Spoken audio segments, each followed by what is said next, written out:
to Founders Future, a podcast powered by Closers.io, where we dive into the journeys of innovative entrepreneurs and explore the road ahead for them and their company. I'm your host, Jae Encarnacion, and in each episode, we uncover the stories behind impactful ventures, the challenges faced along the way, and the strategies driving their future growth. Today, we are thrilled to have Dr. Melissa Patton, the founder of Patton Consulting Group. Melissa brings a unique blend of expertise in education, STEM, and workforce development, with over a decade of experience scaling startups, offering fractional COO support, and driving innovation in industries like education and space. Based in Florida, Patton Consulting Group, founded in 2007, is empowering CEOs to scale and exit, supporting startups in disruptive innovation, and fostering impactful leadership. We'll be exploring her founding story, how her business transforms organizations, and her vision for shaping the future of workforce development. So let's dive right in. Melissa, welcome to Founders Future. Hi, Jay. How you doing? Fantastic. Truly a pleasure having you on the show, Melissa. So really would love to start at the top for our listeners here with you today, Melissa. Take us back to the beginning. What specific problem in the consulting or workforce development landscape really inspired you to start Patton Consulting Group? I don't know if you want to hear this story.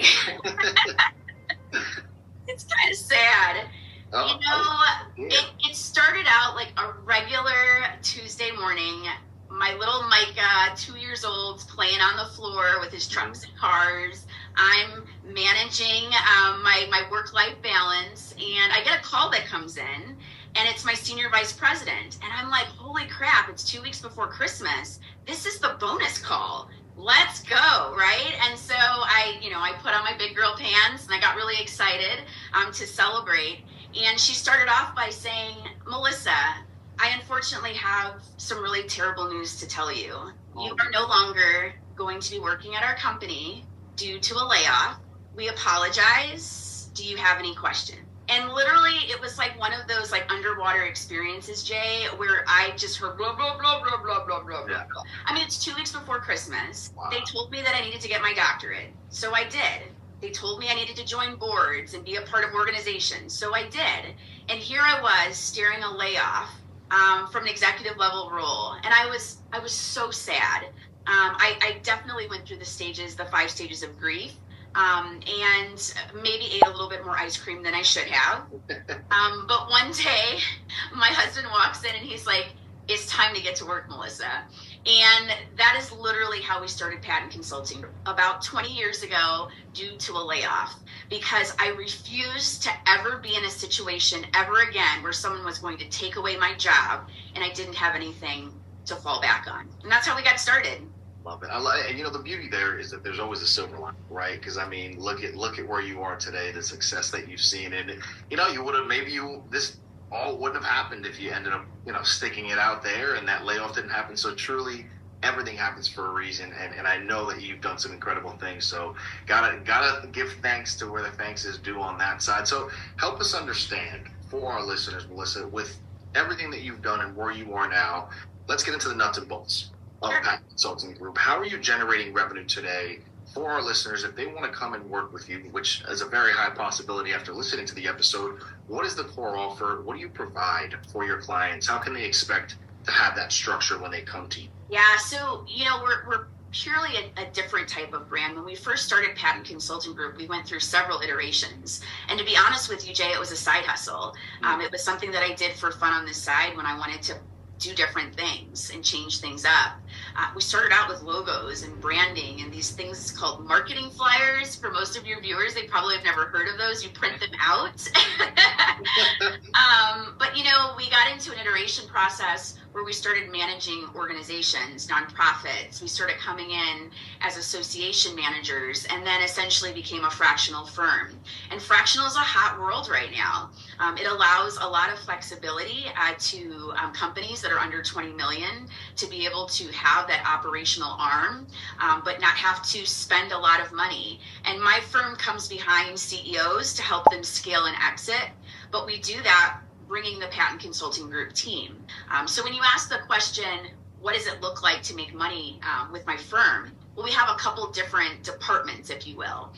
One of those is through our fractional arm. So I have several clients that span, again, several industries where I support them in an operations or a strategy or growth role on a C-suite level. So I blend, unlike consultants, I blend really naturally into their framework and become a part of their team for a season, 12, 18, 24 months with a goal in mind, and I put together a roadmap on how we're going to get from point A to point Z. I also speak, so I get paid with speaking engagements. I'm a new author, so my book hopefully will sell a couple copies, and then there's opportunities for me to teach and train. So that's kind of our workflow or revenue cycle. I love it. So I mean, the main point of what you're offering here is really going to be that fractional CEO side of things for businesses. You come in and you're working with them on a one-on-one. Do you provide any coaching, executive coaching on that side as well? What does that look like for your? I love the baton pass on that one, Jay. That was brilliant. Absolutely. And one of the things that viewers should know is the network that will be ribbon cutted in mid-June. We've had an uptick in people that want to be coached. These are serious people, though. These are CEOs. These are high level. These are academics. These are people that want to take it to the next level and they want to get there quickly. So I do have a coaching network in order for me not to have to do everything. And fractional work while coaching a CEO or a founder is so beneficial because it enables them to understand how they show up in front of their team, but at the same time, how do they scale and grow their company? I love it. So, and that's on a one-on-one basis. So obviously, how with that and everything that you're doing on that front, what are you looking at right now as far as what's working best for the acquisition side? How are you getting new clients consistently in, whether that is referrals from, of course, all of your success over the past 20 years or ads, social media, organic outreach? What does that look like on that front? Yeah, you're not going to believe this, but it's all word of mouth. Wow. It's being in the right room at the right time, having conversations with the right people. When you're talking about CEOs, when you're talking about posture and about a chip on your shoulder, you're not finding them on LinkedIn. You know what I'm saying? Now, I do think that there will be a need for me to do some targeted marketing, and we are working on campaigns. I do everything in CRMs with push notifications and opportunities to drive that sales pipeline. So that is something that I'm putting together, especially with my coaches network, which will ultimately bring in more fractional clients and help them build their brands. But essentially, to date, it's all been word of mouth, and it's kept me very busy. So talk to me on that front, because obviously I have so many founders on the show that are successful with that referral side, word of mouth side. But the one thing obviously is predictability is not there when it comes to that. But for you, it sounds like you're seeing success. So how do you approach the idea of continuing to scale and grow and be successful? I mean, I know you're saying you're kind of playing with the idea of ads, but not there yet. So how do you approach that scale concept of that continued growth? Right. Well, each person is different. I do this for a living. So when I'm working with scaling and growing my own company, I know where my limitations are. I've scaled and exited before. So I understand that if I want 10 of Melissas, I'm going to have 10 very big salaries. So maybe I have one Melissa and I build a network of contractors or consultants to still bring in the same outcome, but with little lift on my side. I have a very small and lean team here. I have an ops person, I have a technical person, and then there's me. And then the rest are all contractors and consultants that help out on seasonal projects. But when I look at it from my perspective as far as scale, I'm spending a lot of time meeting people. And I think if you're in this business, there's a part of you that has to be effervescent, a part of you that has to learn how to engage, interact. I develop relationships and friendships before I even talk about a transaction. I need to like the person that I'm doing business with, especially with how big these contracts are. And so if we like each other, I call it dating. So if we can do life together and date a little bit, then it's going to make the actual business contract or transaction go so much easier.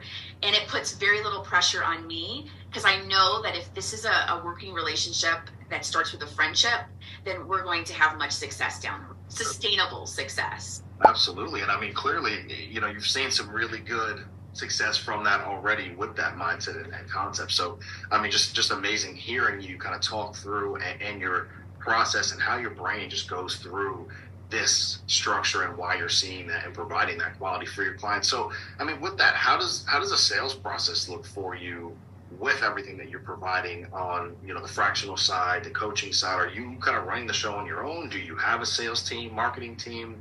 What does that look like around you? Great questions. So I did mention that I'm lean. Yeah. And I love CRMs. I'm a project manager at heart, and I'm type A. Yep. I'm high D on the disc. So I've just outed myself. So everything that I do is within a CRM to enable me to do work without having lots of people. I also lean in very heavy to AI and automations. So I'm a HubSpot girl. I have a person on my team that runs all of my HubSpot automations and creates reports for my clients and all of that good stuff. Our sales pipeline is that introductory, whether I'm meeting them at a conference or at an event, and we discuss the fact like, hey, I like you. Hey, I like you. Let's talk. Then we schedule a 30-minute. It's not a heavy lift. It doesn't take a whole lot of time out of my calendar, but it allows me to see if we have some alignment and synergy. Once we get past there, we go into the NDA or MOU phase based upon what type of industry they're in. And then once we get that solidified, we date. We do life together. We do LinkedIn together. We speak at each other's events. And then we find an opportunity to completely go all in. And that's when the contract phase happens. And after that contract is solidified, then we go to work. And that's the exciting part, when we actually get to do the thing. So that's my whole pipeline. I follow that religiously. There's never going to be more than a 2-week gap in between one step to the next step until we get to the dating phase. I love it. I mean, so with that, obviously, you're really kind of running things on your own in that front, and you're seeing so much success. But with the way that you are approaching it, there's a lot of time that it sounds like it's involved in it. So do you have a certain amount of clients that you only like to work with per month, or is there something that you're looking at to broaden that approach, work with more clients, or do you have a limitation on that you think about? I feel like you're 100% in my head right now.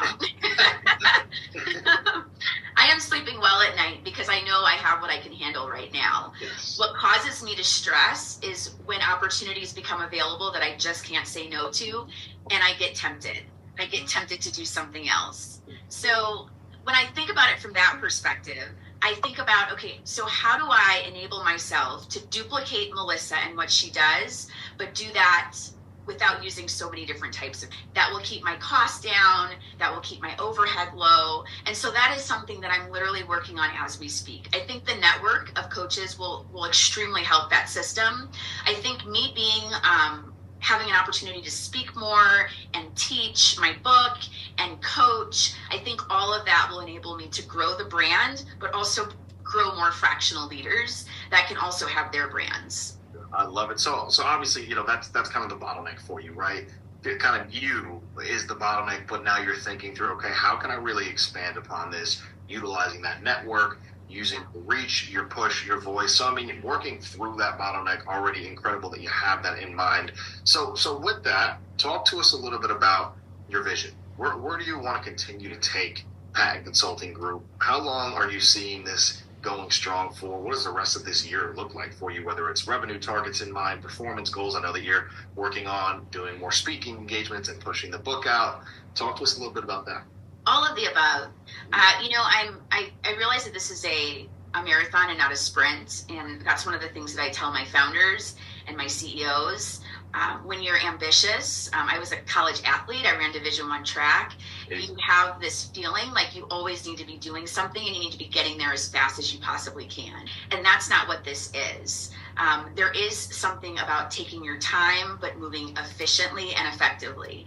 And so this next season, the next 6 to 12 months, is to build a very strong base with a group of fractional clients that I personally absolutely love going to work with. And that base is definitely getting closer. I'm probably about 60% there. I think in addition to that is really growing a training platform for my coaches and my team initially to be able to automate and push forward training and development. I'm huge on that. I want everybody to be doing the same thing at the same time at the exact moment. That way things don't get out of control. And I think it's also about just enjoying the journey. I mean, on a personal note, I'm a mom. I have a son that graduates next year. He's going to college. He's going to probably run in college. I want to follow him all over the United States.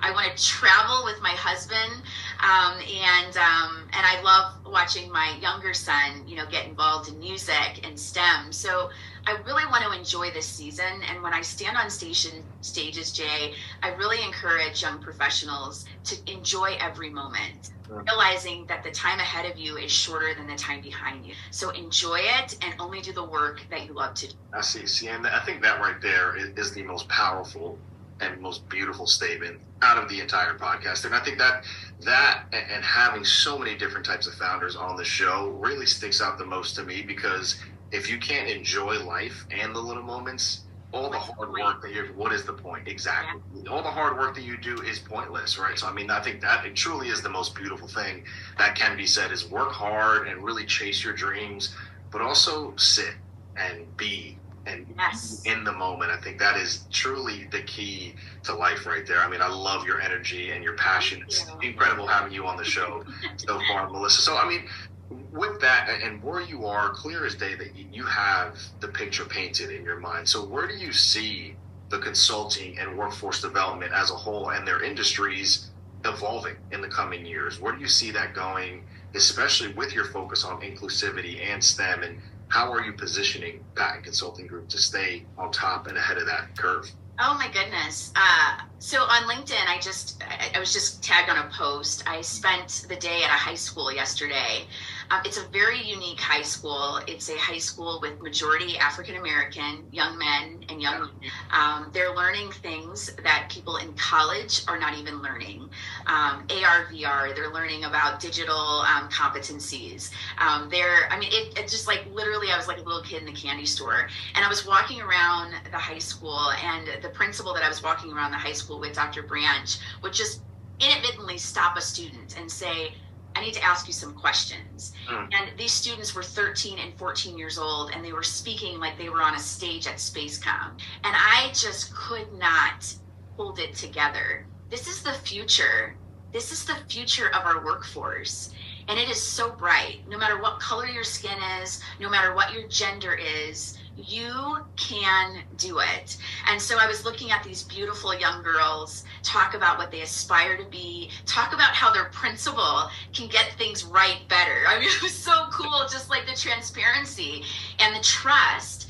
And I think that's what needs to be duplicated. As I talk to superintendents and as I have conversations with college presidents, that is the desire. But how do you actually get there? You have to start in middle school. You have to encourage them to dream. You have to tell them that they can, no matter what their background is, no matter what their religion is, no matter what the color of their skin is, they can do it. And I'm sorry, I totally got on a soapbox. I was not expecting that. But please go to my LinkedIn and see these beautiful children who are going to kill it and crush it. That is the future, Jay. The future is now, and the future is getting the next generation ready. Incredible. Absolutely incredible. And again, just goes back to just the passion that you have. You can literally feel it through the conversation. I'm obnoxious. I'm so obnoxious. Not at all. I love every second. Well, with that, Melissa, I want to take us into a bit of a lightning round here to close out the show for our listeners. So I would love to know, as far as a tool or a resource goes on that side of things, whether it's an insight from your educational background or a strategy from your fractional COO work or an AI tool. I know you're heavy on those as well. Yeah. What's been a real game changer for Patton Consulting? Hands down, Monday.com. I really want them to call me, Jay, and let me be a spokesperson. I've been trying to do this for years. Absolutely amazing. It's the number one thing I tell my fractionals. If you don't have a CRM that does your project management, what are you doing? And there's so many different brands out there, but Monday.com has been my go-to for over a decade. It absolutely is a game changer. I love it. And then just to wrap us up here, I know this is going to be a good one because you have so much insight. What is a piece of advice that you can offer to our listeners tuning in right now, other founders, entrepreneurs who want that passion and drive that you have and want to see that success that you have? So in full transparency, Melissa's humor, hire slow, fire fast. I think that's my biggest piece of advice. Do not let someone stay there too long and ruin the chemistry that you're ultimately trying to build. I love it. I love it. Well, with that right there, that is going to wrap up another inspiring episode of Founders Future. Melissa, I mean, I can't thank you enough. Coming on the show, sharing your absolutely incredible journey and your insights. Again, it's clear as day why you've been so successful. Your energy is infectious, beautiful soul that you are. And again, a pleasure having you on today. To our listeners, if you enjoyed this episode, which I know so many of you have, as did I, don't forget to subscribe to Founders Future wherever you listen to your favorite podcasts. You can also check out Patton Consulting Group at pattonconsulting.org for their complimentary discovery session, and follow Melissa on LinkedIn at linkedin.com/in/Dr. Melissa Patton. For more resources and insights, visit closers.io, where we're dedicated to helping businesses accelerate their growth through trained appointment setters and world-class marketing. Until then, keep climbing, and we'll see you on the next one.